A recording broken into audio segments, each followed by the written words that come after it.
Olá a todos, sejam muito bem-vindos a mais um podcast filosófico, atividade esta promovida pela Organização Internacional Nova Acrópole do Brasil. E para este podcast, recebemos o professor Fabiano Camilo, da Nova Acrópole de Porto Alegre, no Rio Grande do Sul. Seja muito bem-vindo, Fabiano. É muito prazer em estar aqui, novamente gravando um podcast com vocês. Bem, em nosso podcast de hoje vamos falar sobre qual a importância da beleza para o ser humano. A ideia, como sempre destacamos, não é esgotar o tema, tampouco trazer aqui verdades absolutas, mas refletirmos, conversarmos e, sob a luz da filosofia maneira clássica, extrairmos o que de melhor pudermos para as nossas vidas de uma maneira prática, útil e saudável. Bom, Fabiano, para começar eu gostaria que você falasse então desse tema que é complexo, não é?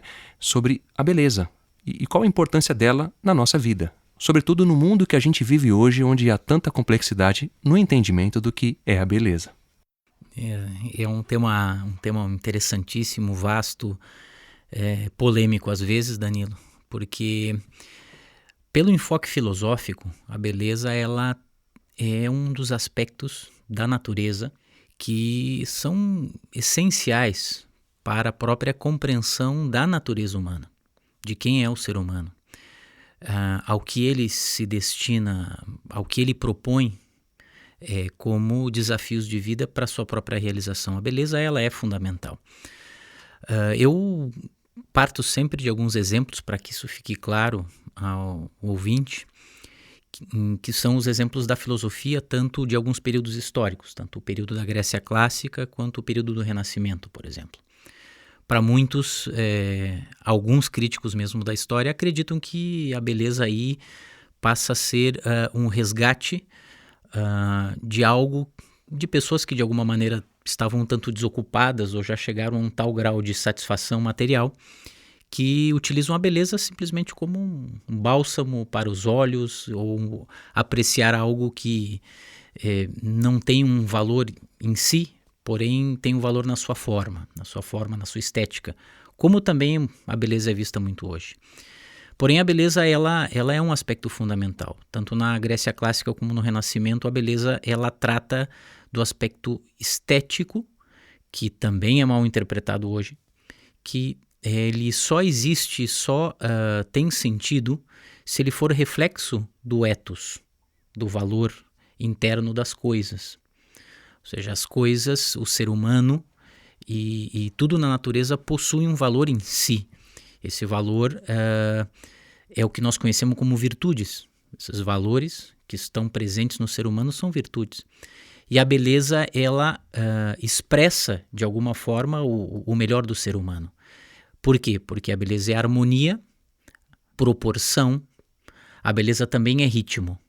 E quando isso se manifesta, o ser humano tem a capacidade de captar também, nos seus aspectos mais elevados, essa relação com questões de valores humanos, de fato, também elevados. Então, quando o ser humano contempla algo belo, ele gera em si próprio um decaimento daquilo que nele é instintivo, naquilo que nele é ruim, naquilo que nele ele teme, e ele começa a exaltar as coisas boas. Portanto, a beleza ela é uma porta para que o ser humano possa acessar as coisas boas em si próprio, através da sua visão, a visão que ele tem dessas coisas no seu entorno. Então, ao apreciar uma obra de arte bela, uma escultura bela, uma arquitetura bela, uma pintura também repleta de beleza e proporção, ele começa com isso a encontrar em si próprio esses valores. Então, aí está uma grande importância do aspecto da beleza, e ele era o aspecto fundamental, por exemplo, de um movimento como o Renascimento. O renascentista era extremamente preocupado em sair de uma Idade Média onde o feio reinava para criar imagens belas que fariam com que o ser humano passasse a acreditar mais no futuro, a gerar toda uma concepção de esperança, de iluminar, né, as próprias condições de vida do ser humano buscando ser melhor. Você tocou num ponto, Fabiano, muito interessante, que é a questão do feio, não é?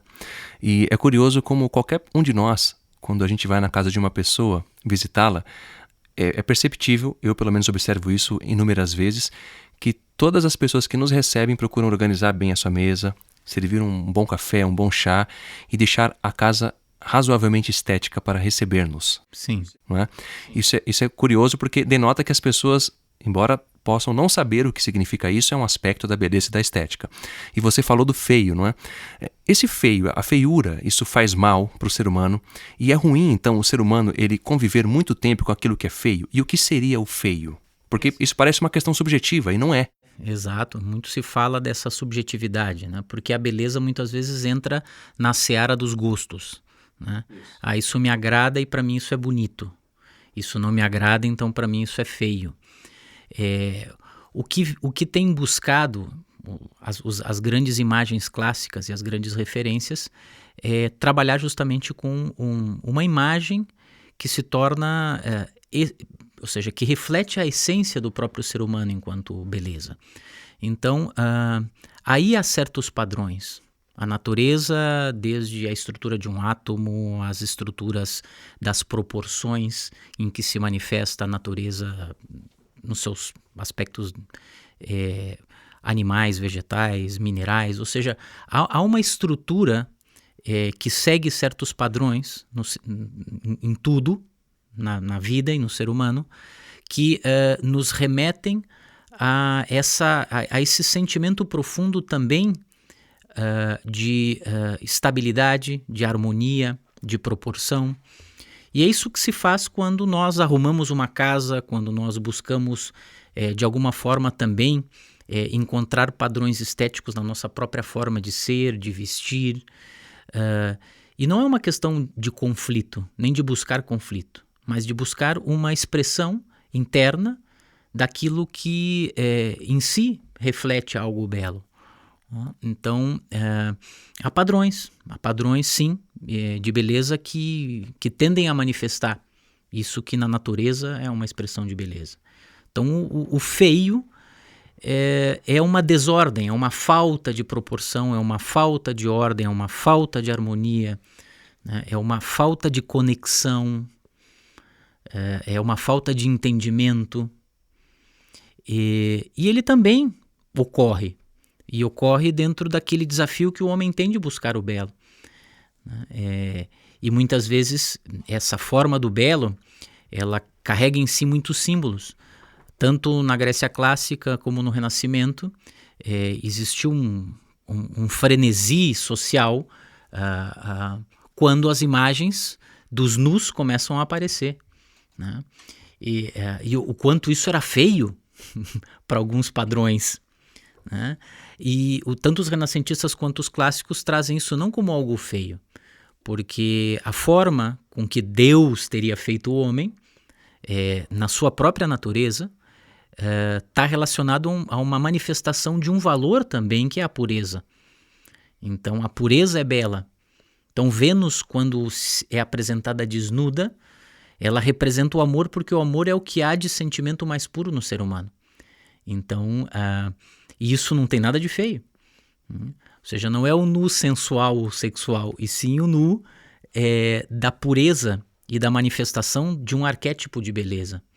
E da forma da proporção humana que tenta buscar copiar esse arquétipo.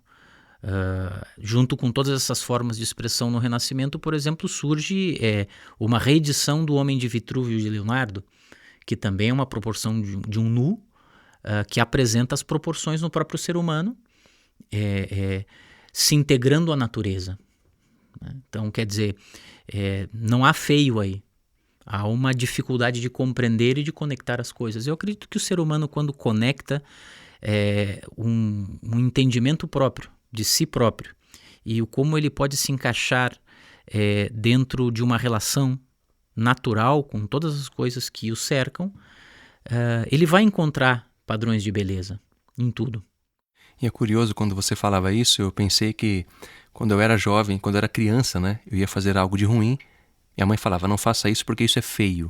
E é curioso como, de um contexto social, a gente percebe que as pessoas relacionam o feio com o que é mal. Exatamente. Sem saber nada sobre filosofia ou qualquer outro tipo de livro, isso é algo intrínseco do ser humano. Olha, isso é feio de ser feito, ou seja, o que é vicioso, o que é ruim, está ligado ao feio. E você falou do arquétipo, ou seja, das proporções. O Luca Pacioli fala disso, o próprio Platão fala disso também, e o Pitágoras fala sobre isso. E essa ideia de padrão, Fabiano, para a gente hoje, eu digo isso porque eu também pensava dessa maneira. A gente imagina que o padrão é algo ruim, é algo que é quadrado. Enfadonho, sem graça. Exatamente. Eu gostaria que você falasse disso porque também há um preconceito muito grande com isso. Perfeito. Exato. Ou seja, um dos objetivos da filosofia e um dos objetivos da beleza é poder inspirar o ser humano a alcançar elevados padrões. Elevados padrões de quê? De vibração, elevados padrões de proporção, elevados padrões de manifestação da estética. E a estética, de acordo ao que nós entendemos para a filosofia, é poder ter um entendimento do que de fato é válido e do que de fato constrói na natureza e também constrói no ser humano. Então, quando alguém diz para uma criança, isso é feio, não faça, é mais fácil que ela explique para a criança o que ela deve fazer ou o que ela não deve fazer e o que é certo e quais as consequências de tudo isso, né?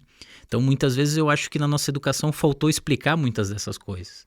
E como faltam explicar essas coisas, a gente acaba se rebelando contra as faltas de explicação e os espaços vazios, porque a beleza preenche tudo. A beleza ela não aceita espaços vazios.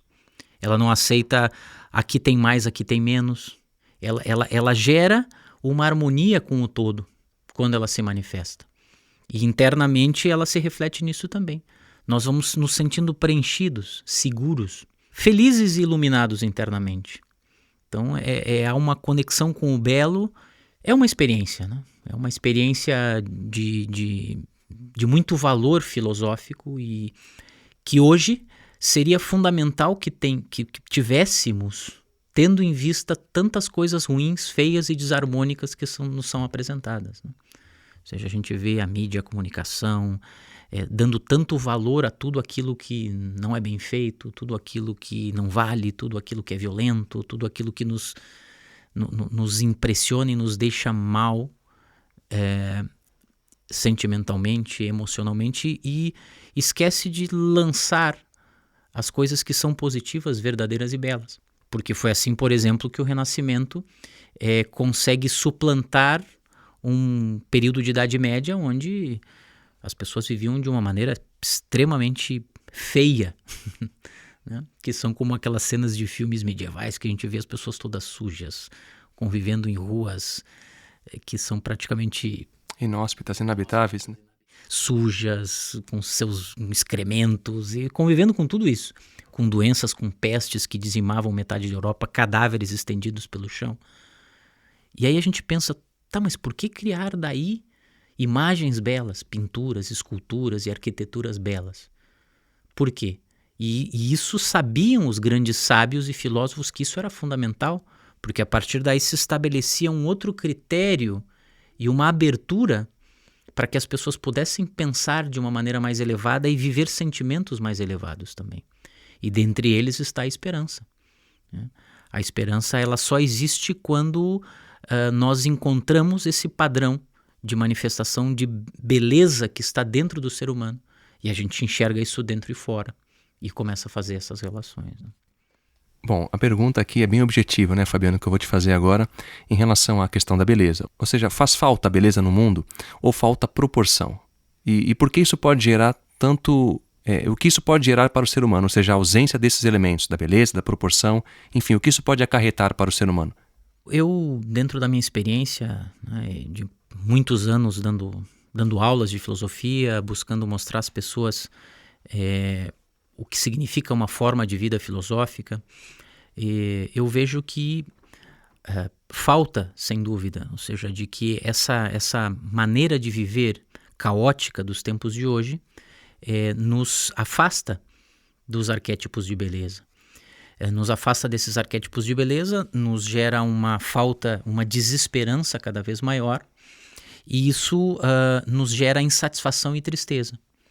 Então nós vivemos num momento onde as pessoas desejam muito o belo, Porém, como não tem modelos bem estruturados de belo, elas são extremamente insatisfeitas, porque elas passam o tempo todo alimentando desejos. Quanto mais desejos, mais insatisfação. Quanto mais insatisfação, mais expectativa. Menos realizações, mais frustrações. Isso gera um ciclo interminável, né? Tal o grau de enfermidade que a sociedade enfrenta hoje.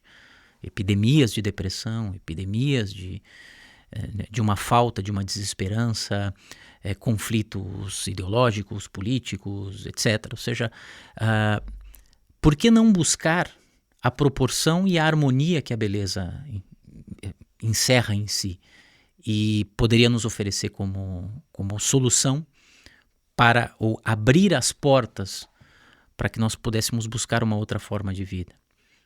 Então eu vejo muito isso. Ou seja, essa relação com a beleza é fundamental justamente por quê? Porque ela vai nos afastando de uma forma de vida caótica, de uma forma de vida desordenada e desorganizada, que vai, sem dúvida nenhuma, nos tornar cada vez mais insatisfeitos. No outro podcast que fizemos no ano passado sobre a Semana da Filosofia, você falou das imagens que você chegou a ver de fato do Botticelli. Enfim, a mim são imagens que impressionam muito. E talvez de imagens belas, como você bem colocou, a gente pode realizar coisas belas no mundo também. Isso, às vezes, dá uma conotação de que só a arte antiga era melhor. Entendo que as pessoas pensam, às vezes, dessa maneira. E creio que, por exemplo, quando a gente vê uma Virgem dos Rochedos, de Leonardo, eu, por exemplo, não sou pintor, mas é algo que você não consegue explicar tamanho impacto que tem. E, no entanto, eu não conseguiria explicar tecnicamente aquilo. A mim não importa. O que importa é que aquilo causa a mim como ser humano, e a mim vale tanto uma obra dessa quanto uma obra contemporânea que expresse a mesma ideia. Há um preconceito também com a arte antiga, e às vezes se imagina que se pense que a filosofia só contempla esse tipo de arte. Como a filosofia vê isso? Vê por quê? Porque a beleza ela precisa de como eu falei, precisa de certos padrões, porém ela não está presente apenas nas imagens clássicas ou nas pinturas clássicas. Na realidade, ela está presente na obra ou no exercício de construção e de manifestação de qualquer pessoa que tem em si esse entusiasmo, né? Ou seja, essa visão interna estética e bela. Ou seja, quando o homem tem valor e se expressa artisticamente, se expressa filosoficamente, se expressa no seu trabalho, na sua profissão, na sua vocação, na educação de uma criança, no cuidado com as pessoas, em tudo na vida, ela está expressando beleza. Então isso é muito importante. Ou seja, se eu em mim cultivo valores superiores, a minha conexão com o mundo será bela. Isso é incontestável, né? E então é justamente isso. Eu vejo que a gente tem que ter um pouco de cuidado também para não gerar esses preconceitos. Mas por que quando a gente vê uma obra de Leonardo, uma escultura de Michelangelo ou as obras tradicionais de um Botticelli é completamente arrebatado por um sentimento muito elevado e muito inspirador? Porque eram pessoas muito inspiradas, né? E que tinham em si uma inspiração muito elevada e com muitos valores humanos também. Então é uma questão de semelhança, né? Ou seja, se as pessoas veem fora beleza, elas têm referência para buscar dentro delas beleza. Aí elas trabalham a beleza internamente e começam a produzir coisas belas. Mas não interessa de que maneira, né? Desde que aquilo tenha algo de original e de humano, está valendo, né? Sem preconceitos, sem fanatismos, sem buscar colocar tudo em uma mesma caixa, ou seja, desde que essa expressão seja algo original e realmente humano, porque esses filósofos, desde sempre, e até os modernos hoje, né, estão resgatando justamente aquilo que sempre se resgatou com a filosofia e também com a beleza, que é justamente os valores morais, éticos. Tudo isso tem uma relação. Conviver com coisas belas com um objetivo de educar o ser humano e de trazer e resgatar deles esses valores vai contribuir muito para que a beleza realmente seja eficaz dentro daquilo que são os objetivos dela. Tornar o mundo mais belo, o ser humano mais belo, a convivência entre os seres humanos melhor. Então, a gente vai vendo o quanto a beleza é fundamental para movimentar todo esse aspecto de harmonia e de proporção que hoje é tão necessário na nossa sociedade, né? Bom, Fabiano, para encerrarmos então o nosso podcast, eu gostaria que você falasse quais são as ferramentas que a filosofia pode nos ajudar para encontrarmos a beleza na nossa vida e no mundo de hoje. E qual a importância disso no mundo de hoje, da filosofia e da beleza? A filosofia coloca justamente essa capacidade que vamos desenvolvendo de questionar, né? Ou seja, o questionamento, aquilo que a gente costuma chamar de dúvida, é de fato algo presente em todo ser humano como elementos necessários para que a gente possa se conectar com esses valores. Então, quando se olha algo belo, primeiro a gente é arrebatado por uma grande emoção, depois a gente vai se questionar. E por que fiquei tão emocionado? E a gente começa a construir um caminho de retorno. Então, a filosofia, que é a busca da sabedoria, é, antes de mais nada, a busca, o amor, por isso o philos, sophos, né? Ou seja, o amante, aquele que ama por quê? Porque vê nas demais coisas da natureza aquilo que ele vê dentro dele próprio, e que é a beleza. Então, a filosofia como ferramenta ela é fundamental porque ela vai nos ensinar a nos apaixonarmos por aquilo que é elevado. Né? Então, é um pathos, que é algo muito presente, né? mas é um pathos elevado, ou seja, uma afecção, um sentir-se, mas um sentir-se por coisas que são elevadas, que valem a pena, que nos remetem a coisas importantes e elevadas. Então, isso é uma das ferramentas. E o objetivo que a filosofia vai nos construindo internamente através desse processo dialético.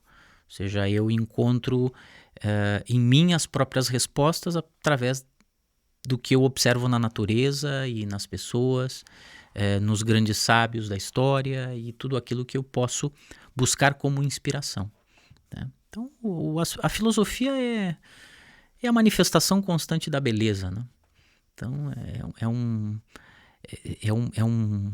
encontro, um reencontro com coisas muito profundas e que o homem tem se afastado. A ferramenta fundamental da filosofia é essa busca, esse questionamento constante. E o objetivo dela é poder encontrar as respostas à medida que avançamos nesse questionamento. E essas respostas nos conduzem cada vez mais à completude do ser, que é como construirmos uma obra de arte de maneira completa, né? Proporcional, com a profundidade, com o ritmo, com o equilíbrio, com a beleza, com os contrastes. Ou seja, são milhares de comparações que a gente pode ter para poder encontrar a melhor expressão do ser humano. Se começarmos a retornar a esse caminho, sem dúvida vamos encontrar cada vez mais, né, na beleza a inspiração que a gente precisa para um ser humano melhor e um mundo melhor. Bem, pessoal, dessa maneira encerramos então o nosso podcast e mais uma vez eu agradeço a presença do professor Fabiano Camilo. Muito obrigado e, claro, seja sempre muito bem-vindo. Obrigado você, obrigado a essa oportunidade e é um prazer enorme aí poder colaborar com essas mensagens extraordinárias que sempre são bem úteis para todos. Muito obrigado, Fabiano. E para aqueles que queiram nos contatar, podem fazê-lo através do e-mail podcast@nova-acrópole.org.br. E para quem quiser saber mais sobre a Nova Acrópole e sua escola de filosofia à maneira clássica, podem fazê-lo através do site nova-acrópole.org.br. Até a próxima! A trilha deste podcast é de autoria de Tchaikovsky e chama-se Sinfonia 6 em Si menor, opus 74, Pathetique, segunda parte.